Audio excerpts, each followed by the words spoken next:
अस्सलाम वालेकुम जी। महक मलक और महक मलक पिछले 8 दिन तो सोशल मीडिया के उत्ते एक शोर बरपा कि जी महक मलक नूं DPO टोबा टेक सिंह ने मेहमान खसूसी बुलाया और बहुत बड़ा जुर्म किया। ठीक है, अज मैं एक व्लॉग देख रहा सा जनाब इज्जत माब डॉक्टर अफान साहब का। हमारी इखलाकियात का जनाजा ज़रा धूम से निकले। ये जो मैं आपको तकरीब दिखाने जा रहा हूँ, ये मेरे तक डिटेल्स आई, ये टोबा टेक सिंह में ये तकरीब मुनक्किद होती है। मेहमान खसूसी हैं महक मलिक। महक मलिक कौन है? आप में से 90% अक्सरियत को मुझे बताने की ज़रूरत नहीं, लेकिन मैं इतना बताता चलूँ कि ये एक डांसर है और शीमेल है और बड़ी पसंदीदा हैं। 4 अगस्त नूं ये प्रोग्राम सी यौम शोहदा दा और उस प्रोग्राम दे विच मैं भी शामिल सा। मैनू कंपेयरिंग वास्ते हायर किया सी डॉक्टर DPO साहब ने। मैं तो उत्थे कंपेयरिंग की है, बस मेरा तो इतना करोल आ। उत्थे मैं जो स्टेज पर खड़ा होया सा ते मैनू पर्ची मिली कि इस तरह करके उन्होंने इनवाइट करना स्टेज पर। मेरी ड्यूटी सी, मेरा काम सी, मैं तो बुला लिया। मैं इस टॉपिक पर बिल्कुल नहीं गल करना चाह रहा कि महक मलक नूं बुलाना चाहिए सी या महक मलक नूं नहीं सी बुलाना चाहिए। सब तो पहले मैं जो डॉक्टर अफान साहब है मैं उन्होंने गल करांगा, फिर जो दोस्तों ने मैनू तस्वीर शेयर की, मतलब महक मलक स्टेज पर खड़ी है, नाल मैं भी खड़ा, तुसीं तस्वीर देख रहे हो। अच्छा, ये उत्ते थोड़ी जी गल करांगा और फिर मैं कुछ फैक्ट पर गल करांगा। शायद मेरी जी सोच है या जो मेरा सोचने का नज़रिया है मे भी गलत होएगा या तुहानूं पसंद नहीं आएगा, लेकिन गल करना तो सब नूं हक है। इत्थे डॉक्टर अफान साहब आई थिंक मुल्तान तो बिलोंग करते हैं, इस साइड तो। वो कह रहा सीगा कि जी महक मलक नूं बुलाना और इस तरह करना सोसाइटी दे विच किस तरह का रंग जाएगा, फिर बच्चियां जिहड़ियां ने कंप्यूटर की दुनिया में नहीं आउणगियां, फिर बच्चियां ओलंपिक्स नहीं जाणगियां, फलां फलां फलां फलां। असी महक मलक नूं भला क्यों बुरा कहने आ, या साडी नज़र दे विच महक मलक का जिहड़ा स्कैच है की बुरा है कि वो डांसर है। वो डांसर है, शीमेल है और वो स्टेज पर डांस करती है, जिहदी वजह तो साडी एक परसैप्शन बनी है कि वो गलत है, वो गुनाहगार है, गंदी है या गंदा है। सो इस वास्ते असी उन्होंने एज अ सोसाइटी एक बुरी नज़र ना देखते हैं। फर्स्ट ऑफ ऑल, अगर वो नचदी है या नचदा है तो साडी नज़र च वो बुरा है। इस्लाम ते अगर फिर चलीए या फिर इस्लाम की गल करिए तो फिर अफान साहब तुहाडी बीवी भी गलत कर रही है, वो भी नंगा सिर करके आके व्लॉग कर रही है, वो भी लोगों नाल टॉक कर रही है, फिर वो भी गलत हो सकती है। मैं कदे भी नहीं गल कहांगा, मैं कतन वो मेरी तुहाडी बीवी जिहड़ी है मेरी भैन है। मैं एक तुहाडे अगे गल रख रहा कि अगर उहदा नचना बुरा है, मतलब इस्लामी उस पॉइंट ऑफ व्यू नाल उहदा नचना बुरा है, तो फिर इस्लाम तो कहता है कि बीवी भी पर्दे च, औरत पर्दे विच होवे और उन्होंने पर्दे दे विच रखो, उन्होंने कोई दूसरा मर्द ना देखे।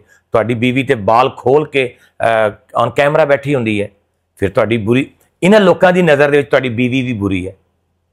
और इस तरह के उत्ते चीज़ों के उत्ते जिहड़े क्रिटिसाइज करते हैं ना, वो कुछ ज़्यादा पढ़े लिखे या कुछ सुलझे हुए लोग नहीं करते, वो मडियोकर टाइप के लोग जिन्होंने पूरी सूरी सेंस होंदी है। एटलीस्ट तेरा हक नहीं सी बनता इस टॉपिक पर गल करना। हाँ, अगर तेरा गल करना बनता सी, पहले पूरी तहकीकात करदा, DPO टोबा नूं फोन करदा कि सर इन्हूं बुलाया क्यों है, और सैकेंडली अगर उन्होंने बुलाया भी तो की हो गया। क्या महक मलक का खाना काबा जाना गुनाह है? क्या वह उमरा करना गुनाह है? अगर वो उमरा कर सकता है, अगर वो खाना काबा जाके हज कर सकता है, तो फिर वो यौम शोहदा की तकरीर पर भी आके उन्हें कोई गुनाह नहीं कर दिता। पहली गल तो यह है कि अजकल तुहानूं पता है IG पंजाब ने जड़ा ट्रांसजेंडर ने उन्होंने वास्ते तहफ़ुज़ मरकज़ बनाया है। हर डिस्ट्रिक्ट दे विच एक शीमेल जी है उत्थे डिप्यूट की है कि उन्होंने जोड़े मामलात ने, क्योंकि वो साडी सोसाइटी का हिस्सा ने। जो किसी घर दे विच एक शीमेल पैदा होंदा है, एक जिन्होंने आपां खुसरा कहने आम जबान दे विच वो पैदा होंदा है, उन्होंने ना तो घर वाले एक्सैप्ट करते हैं, ना उन्होंने दुनियादार एक्सैप्ट करते हैं, ना उन्होंने पढ़ा लिखा तबका एक्सैप्ट करता है, ना तुसीं करदे हो तो ना मैं करदा। उहदा खुसरा पैदा होना उहदे विच उहदा की गुनाह है? ਐਜ਼ ਅ ਡਾਕਟਰ, ਤੁਸੀਂ ਡਾਕਟਰ ਹੋ, ਤੁਸੀਂ ਮੈਨੂੰ ਦੱਸੋ ਉਹਦਾ ਖੁਸਰਾ ਪੈਦਾ ਹੋਣਾ ਉਹਦਾ ਗੁਨਾਹ ਕੀ ਹੈ? ਇਹੀ ਗੁਨਾਹ ਹੈ ਕਿ ਅੱਲਾਹ ਤਾਲਾ ਨੇ ਉਹਨੂੰ ਖੁਸਰਾ ਪੈਦਾ ਕੀਤਾ ਹੈ, ਬਸ। ਅੱਛਾ, ਦੂਸਰੀ ਗੱਲ, ਉਹ ਨੱਚਦਾ ਹੈ, ਲੋਕਾਂ ਦੇ ਸਾਹਮਣੇ ਡਾਂਸ ਕਰਦਾ ਹੈ, ਇਹ ਉਹਦਾ ਗੁਨਾਹ ਹੈ। ਬਾਕੀ ਜਿਹੜੇ ਉਹਨੂੰ ਲੱਖਾਂ ਲੋਕ ਉੱਥੇ ਬੈਠ ਕੇ ਦੇਖਦੇ ਨੇ, ਉਹ ਸਾਰੇ ਹਾਜੀ ਸਾਹਿਬ ਨੇ, ਨੇਕ ਨੇ ਔਰ ਪਾਕ ਪਵਿੱਤਰ ਨੇ। ਔਰ ਦੂਸਰੀ ਗੱਲ, ਗੁਨਾਹ ਕਿਸ ਟਾਈਪ ਦੇ ਹੋ ਸਕਦੇ ਨੇ? ਭਾਈ ਗੁਨਾਹ ਤੇ ਫਿਰ ਇਹ ਵੀ ਹੈ ਕਿ ਜਿਹੜੇ ਅਸੀਂ ਨਮਾਜ਼ ਨਹੀਂ ਪੜ੍ਹਦੇ ਗੁਨਾਹ ਹੈ, ਜਿਹੜੇ ਅਸੀਂ ਦਿਨ ਦਿਹਾੜੇ ਡਕੈਤੀ ਕਰਦੇ ਹਾਂ ਗੁਨਾਹ ਹੈ। ਫਿਰ ਤੇ ਅਗਰ ਦੇਖਿਆ ਜਾਵੇ ਕਿ ਉਸ ਮਹਿਫਲ ਦੇ ਵਿੱਚ ਜਿਹੜੇ ਸਿਆਸਤਦਾਨ ਬੈਠੇ ਸਨ ਜਿਨ੍ਹਾਂ ਨੇ ਆਵਾਮ ਦਾ ਖੂਨ ਨਿਚੋੜ ਕੇ ਆਵਾਮ ਦਾ ਬੇੜਾ ਗਰਕ ਕਰ ਦਿੱਤਾ, ਫਿਰ ਤਾਂ ਉਹ ਵੀ ਗੁਨਾਹ ਕਰ ਰਹੇ ਨੇ ਕਿਸੇ ਨਾ ਕਿਸੇ ਐਂਗਲ ਤੋਂ। ਮਤਲਬ ਇੱਕ ਬੰਦਾ ਡਕੈਤ ਹੈ, ਚੋਰ ਹੈ, ਫਰਾਡੀ ਹੈ, ਠੱਗ ਹੈ, ਝੂਠਾ ਹੈ, 2 ਨੰਬਰ ਹੈ, ਰਿਸ਼ਵਤਖੋਰ ਹੈ, ਉਹ ਆ ਕੇ ਅਗਰ ਉਸ ਮਹਿਫਲ 'ਚ ਬਹਿ ਜਾਏ ਤੇ ਉਹ ਠੀਕ ਹੈ। ਅਗਰ ਇੱਕ ਨੱਚਣ ਵਾਲਾ ਖੁਸਰਾ ਆ ਕੇ ਬਹਿ ਜਾਏ ਤੇ ਉਹ ਟੋਟਲੀ ਗਲਤ ਹੈ। ਵਾਹ ਬਈ ਵਾਹ, ਕਿਆ ਮਿਆਰ ਹੈ ਬਈ ਤੁਹਾਡਾ ਕਿ ਇੱਕ ਜਿਹੜਾ ਸਭ ਦੇ ਸਾਹਮਣੇ ਨੱਚ ਕੇ ਪੈਸੇ ਕਮਾਉਂਦਾ ਹੈ, ਕਿਉਂਕਿ ਉਹ ਪਤਾ ਕਿਉਂ ਕਮਾਉਂਦਾ ਪੈਸੇ, ਉਹਦੀ ਵੀ ਇੱਕ ਰੀਜ਼ਨ ਹੈ।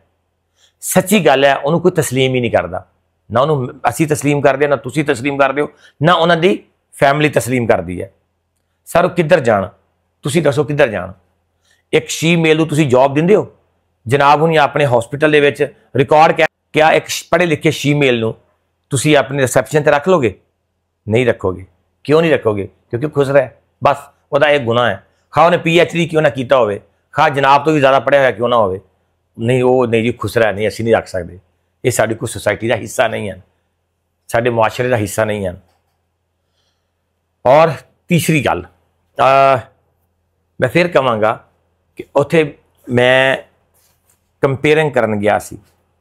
ਬਾਖੁਦਾ ਮੈਨੂੰ ਕਿਸੇ ਚੀਜ਼ ਨਾਲ ਕੋਈ ਕੰਸਰਨ ਨਹੀਂ ਹੈ ਕਿ ਉਹਦਾ ਆਣਾ ਨਾ ਆਣਾ ਗਲਤ ਸੀ ਜਾਂ ਠੀਕ ਸੀ, ਇਹ ਇੱਕ ਅਲੱਗ ਟੌਪਿਕ ਹੈ। ਡਾਕਟਰ ਅਫਾਨ ਸਾਹਿਬ ਦੀ ਅਸਲੀਅਤ ਇਹ ਹੈ, ਹੁਣ ਅੱਜ ਤੱਕ ਮੈਂ ਬੜੇ ਕਲੀਅਰ ਲਫ਼ਜ਼ਾਂ ਨਾਲ ਕਹਾਂਗਾ, ਮੇਰੇ ਟਿਕਟੌਕ ਦੇ ਉੱਤੇ ਕਮ ਸੇ ਕਮ ਟਿਕਟੌਕ ਤੇ ਔਰ ਮੇਰੇ ਫੇਸਬੁੱਕ ਪੇਜ ਤੇ 1 ਮਿਲੀਅਨ ਫਾਲੋਵਰ ਨੇ, 10 ਲੱਖ ਬੰਦਾ ਫੋਲੋ ਕਰਦਾ ਹੈ। ਔਰ ਮੈਂ ਵਰਕ ਕੀਤਾ ਅਲਹਮਦੁਲਿल्लाह ਮੇਰਾ ਇੱਕ ਰਿਕਾਰਡ ਹੈ। ਡਾਕਟਰ ਅਫਾਨ ਦੇ 15 20 25 30 ਦੋਸਤ ਰਿਸ਼ਤੇਦਾਰ ਭੈਣ ਭਾਈ ਚਾਚੇ ਤਾਏ ਮਾਮੇ ਮੇਰੇ ਸਾਹਮਣੇ ਆ ਕੇ ਬਹਿਣ, ਔਰ ਮੈਂ ਵੀ ਇਕੱਲਾ ਬੈਠਾਂਗਾ, ਉਹ 10 ਬੰਦੇ ਬਹਿਣ, ਮੈਂ ਇਕੱਲਾ ਬੈਠਾਂਗਾ, ਮੈਂ ਦੱਸਾਂਗਾ ਕਿ ਮੈਂ ਕੀ ਕੀਤਾ ਅਲਹਮਦੁਲਿल्लाह ਅੱਲਾਹ ਤਾਲਾ ਦੇ ਫਜ਼ਲ ਨਾਲ, ਔਰ ਜਨਾਬ ਨੇ ਗੱਲਾਂ ਤੋਂ ਬਗੈਰ ਕੀ ਕੀਤਾ। ਗੱਲਾਂ ਨਾਲ ਬੰਦਾ ਕੋਈ ਮੈਦਾਨ ਨਹੀਂ ਜਿੱਤਦਾ ਹੁੰਦਾ, ਪ੍ਰੈਕਟੀਕਲ ਕੰਮ ਬਹੁਤ ਜ਼ਿਆਦਾ ਜ਼ਰੂਰੀ ਹੈ।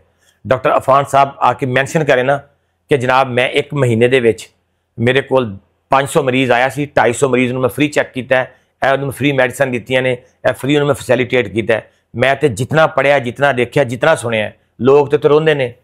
ਮੈਂ ਬਾਖੁਦਾ ਮੈਂ ਕਿਉਂਕਿ ਮੈਂ ਮੁਲਤਾਨ ਦੇ ਵਿੱਚ ਟ੍ਰੇਨਿੰਗ ਕੀਤੀ ਸੀ ਪੁਲਿਸ ਦੀ, ਮੈਂ ਉੱਥੇ ਦੋਸਤਾਂ ਨੂੰ ਗਰੁੱਪ ਵਿੱਚ ਮੈਸੇਜ ਕੀਤਾ ਕਿ ਮੈਨੂੰ ਡਾਕਟਰ ਅਫਾਨ ਦਾ ਨੰਬਰ ਚਾਹੀਦਾ ਹੈ। ਇੱਕ ਟਾਈਮ ਦੇ ਵਿੱਚ 40 ਦੋਸਤਾਂ ਦਾ ਮੈਸੇਜ ਰਿਪਲਾਈ ਆਇਆ ਕਿ ਯਾਰ ਉਹ ਤੇ ਫਰਾਡੀਆ ਬੰਦਾ ਹੈ, ਉਹ ਛੱਡ ਯਾਰ, ਉਹਦਾ ਨੰਬਰ ਤੂੰ ਕੀ ਚਾਹਨਾ ਹੈ। ਮਤਲਬ ਤੁਹਾਡੇ ਬਾਰੇ 40 ਦੇ 40 ਲੋਕਾਂ ਨੇ ਬੈਡ ਕਮੈਂਟ ਕੀਤੇ ਨੇ। ਔਰ ਮੈਂ ਡਾਕਟਰ ਅਫਾਨ ਦੇ ਨਾਲ ਅੱਛਾ ਇਤਨਾ ਮਤਲਬ ਉਸ ਦਾ ਇਜ਼ਹਾਰ ਕਰ ਰਿਹਾ, ਇਹਦੇ ਪਿੱਛੇ ਵੀ ਇੱਕ ਲੌਜਿਕ ਹੈ। ਮੈਂ ਗੱਲ ਕਦੇ ਵੀ ਨਾ ਦੱਸਦਾ, ਗੱਲ 3 ਮਹੀਨੇ ਪੁਰਾਣੀ ਹੈ, ਲੇਕਿਨ ਚੁੱਕਿ ਅੱਜ ਉਹਦਾ ਮੈਂ ਵਲੌਗ ਦੇਖਿਆ, ਉਸ ਤੋਂ ਬਾਅਦ ਮੈਨੂੰ ਲੱਗਿਆ ਕਿ ਯਾਰ ਮੈਨੂੰ ਗੱਲ ਕਰਨੀ ਚਾਹੀਦੀ ਹੈ। ਡਾਕਟਰ ਅਫਾਨ ਸਾਹਿਬ ਨਾਲ ਮੈਂ ਰਾਬਤਾ ਕੀਤਾ ਕਿ ਡਾਕਟਰ ਸਾਹਿਬ ਤੁਹਾਡੇ ਕੋਲ ਇੱਕ ਵੀਵਰਸ਼ਿਪ ਹੈ, ਤੁਹਾਡੇ ਕੋਲ ਕਾਫੀ ਸਾਰੇ ਲੋਕ ਤੁਹਾਨੂੰ ਦੇਖਦੇ ਨੇ, ਤੁਹਾਡੀਆਂ ਗੱਲਾਂ ਸੁਣਦੇ ਨੇ, ਤੇ ਅਸੀਂ ਯਤੀਮ ਬੱਚਿਆਂ ਵਾਸਤੇ ਵਰਕ ਕਰ ਰਹੇ ਹਾਂ, ਔਰਫਨ ਬੱਚਿਆਂ ਵਾਸਤੇ ਸਕੂਲ ਬਣਾਇਆ ਹੈ, ਗਰੀਬ ਲੋਕਾਂ ਵਾਸਤੇ ਇੱਕ ਹਸਪੀਟਲ ਬਣਾਇਆ ਹੈ, ਫ੍ਰੀ ਐਂਬੂਲੈਂਸ ਦਿੱਤੀ ਹੈ, ਬੇਟੀਆਂ ਵਾਸਤੇ ਖੁਦ ਕਫੀਲ ਬੇਟੀਆਂ ਵਾਸਤੇ ਅਸੀਂ ਕੰਪਿਊਟਰ ਕੋਰਸਿਸ ਕਰਵਾ ਰਹੇ ਹਾਂ। ਉਸ ਤੋਂ ਹਟ ਕੇ ਦਸਤਕਾਰੀ ਸਕੂਲ ਅਸੀਂ ਬਹੁਤ ਬੜਾ ਬਣਾਇਆ ਹੈ, ओल्ड एज होम बना रहे हैं, बहुत सारे होर भी जड़े फलाही काम ने मैं वो दसे, पूरी डिटेल सेंड की कि सर काइंडली तुहाडा राइट बनता है कि तुसी साडी जड़ी आवाज़ नूं लोगों तक पहुँचाओ।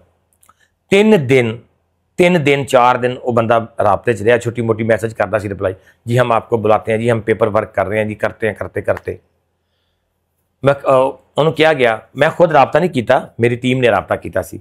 उन्होंने क्या जी ऐसा कुछ टाइम आप बता दें, बेशक 15 दिन का 20 दिन का, हम फिर उसके बाद आपसे रब्ता करेंगे। उन्हें क्या जी 1 हफ्ते के बाद 1 वीक के बाद आप रब्ता करना। 1 वीक तो बाद जो रब्ता किया गया उन्हें नंबर ब्लॉक कर दिता। जनाब गल कितने करनी सी, यतीमा बच्चों वास्ते, गरीब बच्चों वास्ते, मुस्तहिक लोगों वास्ते, और जनाब ने मेरा नंबर ब्लॉक कर दिता सी। मैं श्योरिटी ना कहना, मैं इस चीज़ की गारंटी करदा, अगर मैं गलत करता होवां तो मैं उसका हरजाना पे करांगा। जनाब तुसी ते इस कैलीबर दे हो कि तुसी ते बगैर किसी PR तो तुहाडे हर व्लॉग दे पिछे मैं पूरे यकीन नाल और वसूख ना कहना तुहाडा या ते कोई बड़ा तलक हुंदा है या तुहानू पेमेंट हुंदी है, तीसरी गल कोई नहीं। और तुसी लोकां नू भाषण दे रहे हो आके ये है वो है फलां है टमकान है। सब तो पहले जनाब अपनी मंजी थले सोटी फेरो, अपनी जात नू परफेक्ट करो, खुद उस जगह ते उत्ते आओ कि जिथे तुसी गल करो और लोग तुहाडी गल नू तस्लीम करन।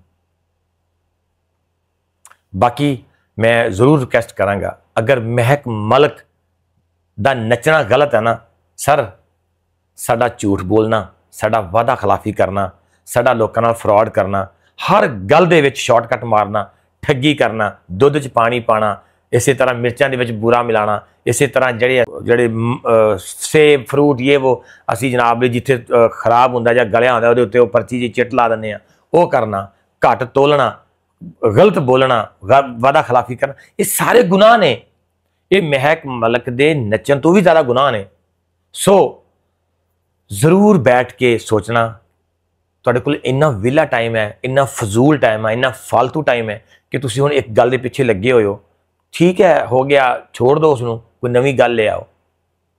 जिहड़ा बंदा अपनी जात वास्ते नहीं बोल सकदा, अपने हक ते नहीं बोल सकदा, जदों ना इंसाफी हुंदी है उत्थे नहीं बोल सकदा, जदों तुहाडे अखां दे सामने झूठ और फराड हो रहा हुंदा, ना इंसाफी हो रही हुंदी है, किसी का हक खाया जा रहा हुंदा, किसी यतीम का हक खाया जा रहा हुंदा, तुसी उत्थे ते बोलदे नहीं। महक मलक तुहानूं नज़र आ गई और DPO टोबा और पुलिस नज़र आ गई। मैं उम्मीद करदा कि कोई ना कोई गल तुहानूं जरूर चंगी लगेगी। पाकिस्तान जिंदाबाद।